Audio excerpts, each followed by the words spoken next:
Ng araw. Dapat bang isisi sa Diyos ang mga pagdurusa ng tao? Unang Pedro 5:7. Sabi dito, ihagis ninyo sa Kanya ang lahat ng inyong alalahanin dahil nagmamalasakit siya sa inyo. Ang Diyos na Jehovah ay walang kapantay ang pag-ibig niya sa atin, sa inyo. Gusto niya na maging masaya ka. At gusto niya rin na ipakipag-usap at nakikinig siya sa ating mga panalangin.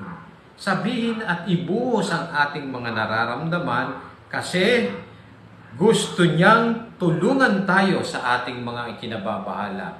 Bibigyan niya tayo ng panloob na kapayapaan. Susuportahan, patitibayin tayo ng ating Ama sa langit.